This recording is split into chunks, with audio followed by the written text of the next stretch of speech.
En esta oportunidad me gustaría hablar de un libro del filósofo coreano Byung-Chul Han. El libro se llama Chansai, que es la palabra china, un neologismo, para referirse a estos elementos comúnmente denominados como fake o copias o pirateo, que comúnmente se asocian a productos de baja calidad, imitaciones de productos de alta tecnología o artísticos, muchos de ellos provenientes del mundo occidental, pero que Byung-Chul Han se encarga de darnos una nueva perspectiva sobre estos bienes a partir de la disímil concepción que tiene la cultura china y en general más bien la cultura oriental respecto de los conceptos de los derechos de propiedad, del concepto de obra original, incluso de la inimitabilidad del individuo, del ser. Y bueno, los libros de Byung-Chul Han en general son obras bastante breves, pero que abordan con un grado de profundidad bastante importante temáticas de la vida actual, de la aparición de las nuevas tecnologías, internet, los fenómenos artísticos, estéticos, y en este caso, siguiendo la línea que él desarrolla en estas pequeñas obras, él comienza refiriéndose al concepto, a la palabra china quan, que significa derecho. Y principalmente esta palabra derecho, a diferencia del concepto occidental ligado a la ley, básicamente a un estatuto que tiene cierta pretensión de permanencia en el tiempo, el concepto quan per se es una noción mutable que se adapta al cambio, a diferencia de este carácter más bien estático y rígido de la ley en su dimensión de occidente. En este sentido, la palabra derecho, asociada ahora al aspecto más específico de los derechos de propiedad intelectual particularmente, también presenta este carácter inmutable y que, como veremos más adelante, asociado a una concepción también de la obra original muy distinta a como la concebimos los occidentales, no solo habilita, sino que también justifica en cierta manera y valida la aparición de copias que en realidad no son imitaciones meramente, sino que son propiamente obras originales en regla. Así, a partir de la filosofía oriental, el budismo particularmente, el taoísmo también, el autor nos muestra que esta filosofía, la religión, la teología oriental no concibe un concepto de original como lo hacemos nosotros, es decir, este ser o esta obra que es desarrollo, que es producto, que es resultado de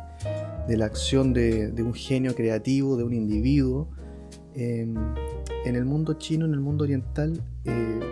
no existe como tal, sino que nos encontramos más bien con que el artista es entendido como una especie de medium,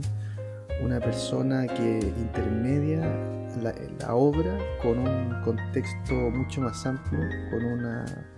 creación que no es encuadrable en una escultura, en una pintura, sino que de alguna manera abarca, encubre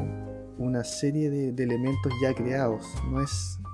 No existe la obra original, y en ese sentido se explica también que el artista no sea entendido como un genio creador. Por lo tanto, también a partir de esta noción, sus obras no pueden ser objeto de imitación, es decir, lo que hace el imitador, lo que hace una persona no es falsificar propiamente la obra, sino que incluso la copia representa en la concepción oriental un tributo, incluso un halago hacia la obra original en sentido occidental. Y así, avanzando el libro, Byung-Chul Han nos va mostrando una serie de ejemplos en los que los artistas chinos comúnmente, a diferencia de los artistas occidentales, y particularmente a partir del Renacimiento occidental, 1500 en adelante, empiezan a marcar sus obras con su firma, con su fecha, de manera de dotarlas de autenticidad. El artista chino, ya hace muchos años atrás, marcaba con ciertas inscripciones, con ciertos sellos, sus obras, y también lo hacían así personas que se relacionaban con la obra, y se establecía un proceso entonces no de creación definitiva y acabada de la obra, sino un proceso comunicativo entre el artista, la obra y los receptores de la obra. Así era perfectamente posible que, por ejemplo, una pintura que fue hecha para conmemorar un momento especial, supongamos una despedida, fuera más tarde inscrita, grabada, con sellos, con pequeños poemas que iban enriqueciendo esta pintura y la hacían mutar, es decir, iba transformándose en una cosa nueva. Ahí está el sentido del camino, a diferencia del sentido del ser inmutable. El ser inmutable no existe, no hay obra original, sino que más bien estas creaciones artísticas, estas intermediaciones entre el artista y el receptor, el público, son un proceso comunicativo. Por tanto, a partir también de una serie de ejemplos en que nos muestra Byung-Chul Han que muchas veces los artistas chinos, al falsificar una obra, entre comillas, o al hacerla en serie, lo que hacen propiamente tal no es imitar, sino que es crear una nueva obra, modificarla con pequeños elementos, con pequeñas adiciones. Y así llegamos al concepto que da nombre a esta obra, que es el de Chansai, o fake, o falsificación, que básicamente abarca todos los terrenos de la vida: libros, Chansai, películas, estrellas del espectáculo. Y si bien en un comienzo se empieza a utilizar este concepto para referirse a ciertos productos tecnológicos como teléfonos celulares que imitaban a los de Occidente, con el tiempo empieza a transformarse e incluso encontramos obras literarias que toman ciertos elementos de la cultura occidental. Por ejemplo, aquí nos muestra una obra de Harry Potter que ha sido llevada al ámbito cultural chino y cobra nueva vida. En ese sentido, lo que ocurre no es una falsificación burda, sino que incluso hay un enriquecimiento, una nueva creación hecha a partir de este concepto del original, en sentido occidental, que, como ya he reiterado,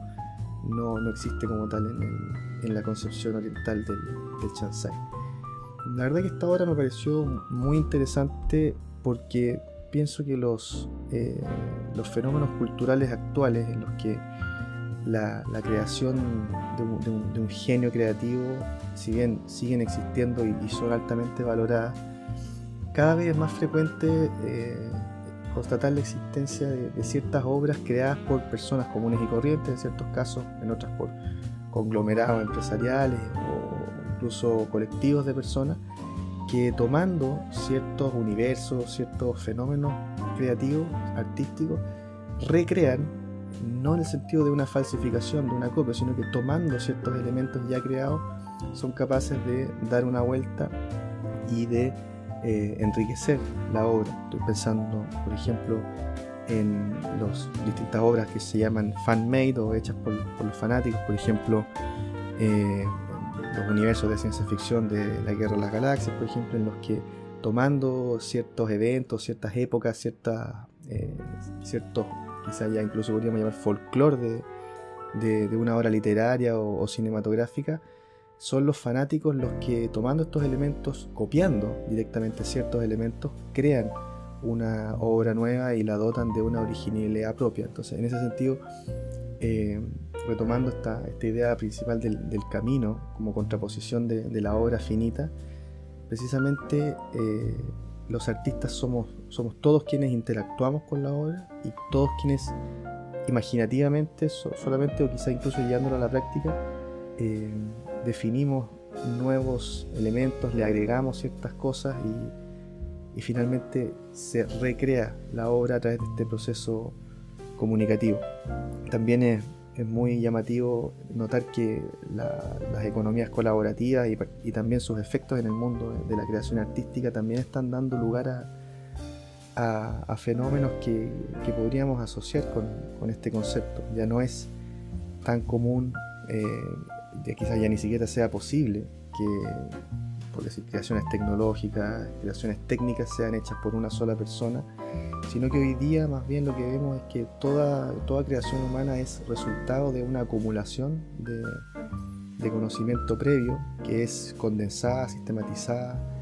y puesta en interacción con elementos nuevos, con elementos antiguos, y la creación se inscribe en este camino.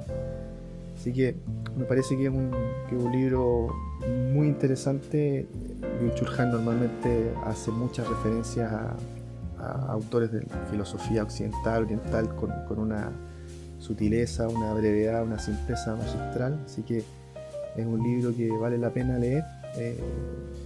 Quizás en algunos ratos parecería justificar las falsificaciones y la copia de conocimiento que hoy día tienen en jaque a las dos potencias mundiales, China y Estados Unidos. Pero la verdad es que me pareció muy interesante, así que con eso concluimos este capítulo. Muchas gracias.